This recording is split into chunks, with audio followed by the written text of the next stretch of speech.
Le premier livre des rois, chapitre 11. Le roi Salomon aima beaucoup de femmes étrangères, outre la fille de Pharaon, des Moabites, des Ammonites, des Édomites, des Sidoniennes, des Hétiennes, appartenant aux nations dont l'Éternel avait dit aux enfants d'Israël, « Vous n'irez point chez elles, et elles ne viendront point chez vous. Elles tourneraient certainement vos cœurs du côté de leur Dieu. » Ce fut à ces nations que s'attacha Salomon, entraîné par l'amour. Il eut 700 princesses pour femmes et 300 concubines. Et ces femmes détournèrent son cœur. À l'époque de la vieillesse de Salomon, ces femmes inclinèrent son cœur vers d'autres dieux, et son cœur ne fut point tout entier à l'Éternel son Dieu, comme l'avait été le cœur de David son père. Salomon alla après Astarté, divinité des Sidoniens, et après Milcom, l'abomination des Ammonites. Et Salomon fit ce qui est mal aux yeux de l'Éternel, et il ne suivit point pleinement l'Éternel comme David son père.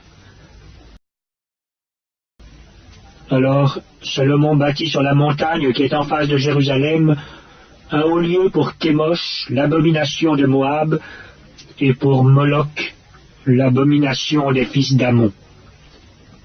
Et il fit ainsi pour toutes ces femmes étrangères qui offraient des parfums et des sacrifices à leurs dieux. L'Éternel fut irrité contre Salomon parce qu'il avait détourné son cœur de l'Éternel, le Dieu d'Israël, qui lui était apparu 2 fois. Il lui avait à cet égard défendu d'aller après d'autres dieux. Mais Salomon n'observa point les ordres de l'Éternel.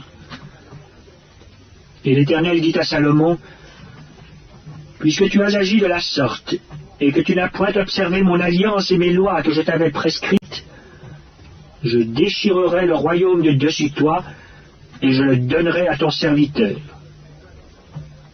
Seulement je ne le ferai point pendant ta vie, à cause de David ton père. C'est de la main de ton fils que je l'arracherai. Je n'arracherai cependant pas tout le royaume. Je laisserai une tribu à ton fils à cause de David mon serviteur, et à cause de Jérusalem que j'ai choisi. » L'Éternel suscita un ennemi à Salomon, Hadad, l'Édomite, de la race royale d'Édom. Dans le temps où David bâtit Édom, Joab, chef de l'armée, étant monté pour enterrer les morts, tua tous les mâles qui étaient en Édom. Il y resta 6 mois avec tout Israël, jusqu'à ce qu'il en eût exterminé tous les mâles. Ce fut alors qu'Hadad prit la fuite avec des Édomites, serviteurs de son père, pour se rendre en Égypte. Hadad était encore un jeune garçon. Partis de Madian, ils allèrent à Paran, prirent avec eux des hommes de Paran, et arrivèrent en Égypte auprès de Pharaon, roi d'Égypte. Pharaon donna une maison à Hadad, pourvut à sa subsistance, et lui accorda des terres. Hadad trouva grâce aux yeux de Pharaon, à tel point que Pharaon lui donna pour femme la sœur de sa femme, la sœur de la reine Tachpénès. La sœur de Tachpénès lui enfanta son fils Genubat. Tachpénès le sevra dans la maison de Pharaon, et Genubat fut dans la maison de Pharaon, au milieu des enfants de Pharaon. Lorsque Hadad apprit en Égypte que David était couché avec ses pères, et que Joab, chef de l'armée, était mort, il dit à Pharaon, « Laisse-moi aller dans mon pays. » Et Pharaon lui dit, « Que te manque-t-il auprès de moi pour que tu désires aller dans ton pays ?» Il répondit, « Rien, mais laisse-moi partir. » Dieu suscita un autre ennemi à Salomon, Rezon, fils d'Eliada, qui s'était enfui de chez son maître Hadadézer, roi de Tsoba. Il avait rassemblé des gens auprès de lui, et il était chef de bande lorsque David massacra les troupes de son maître. Ils allèrent à Damas et s'y établirent, et ils régnèrent à Damas. Il fut un ennemi d'Israël pendant toute la vie de Salomon, en même temps qu'Hadad lui faisait du mal, et il avait Israël en aversion. Il régna sur la Syrie. Jéroboam aussi, le serviteur de Salomon, leva la main contre le roi. Il était fils de Nébat, Éphrasien de Tseréda, et il avait pour mère une veuve nommée Tserna. Voici à quelle occasion il leva la main contre le roi. Salomon bâtissait Milo et fermait la brèche de la cité de David son père. Jéroboam était fort et vaillant. Et Salomon, ayant vu ce jeune homme à l'œuvre, lui donna la surveillance de tous les gens de corvée de la maison de Joseph. Dans ce temps-là, Jéroboam, étant sorti de Jérusalem, fut rencontré en chemin par le prophète Achija de Silo, revêtu d'un manteau neuf. Ils étaient tous deux seuls dans les champs.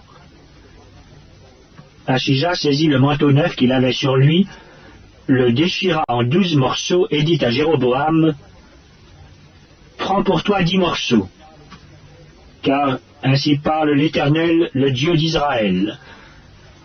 Voici, je vais arracher le royaume de la main de Salomon, et je te donnerai 10 tribus.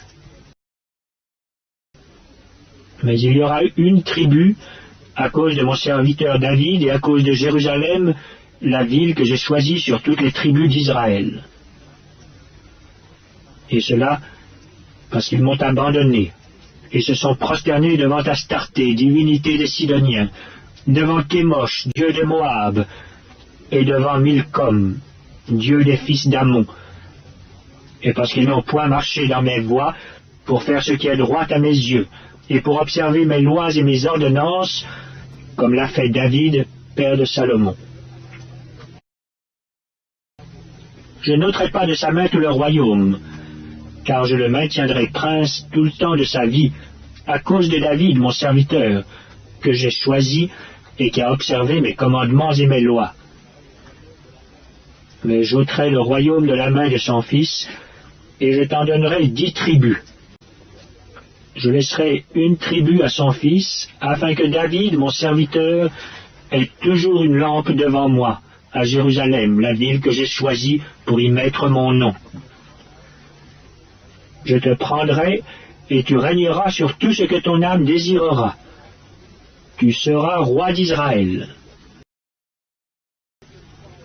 Si tu obéis à tout ce que je t'ordonnerai, si tu marches dans mes voies, et si tu fais ce qui est droit à mes yeux, en observant mes lois et mes commandements, comme l'a fait David, mon serviteur, je serai avec toi, je te bâtirai une maison stable, comme j'en ai bâti une à David, et je te donnerai Israël. J'humilierai par là la postérité de David, mais ce ne sera pas pour toujours. Salomon chercha à faire mourir Jéroboam, et Jéroboam se leva et s'enfuit en Égypte auprès de Shishak, roi d'Égypte. Il demeura en Égypte jusqu'à la mort de Salomon. Le reste des actions de Salomon, tout ce qu'il a fait, et sa sagesse, cela n'est-il pas écrit dans le livre des actes de Salomon? Salomon régna 40 ans à Jérusalem sur tout Israël. Puis Salomon se coucha avec ses pères, et il fut enterré dans la ville de David son père. Roboam, son fils, régna à sa place.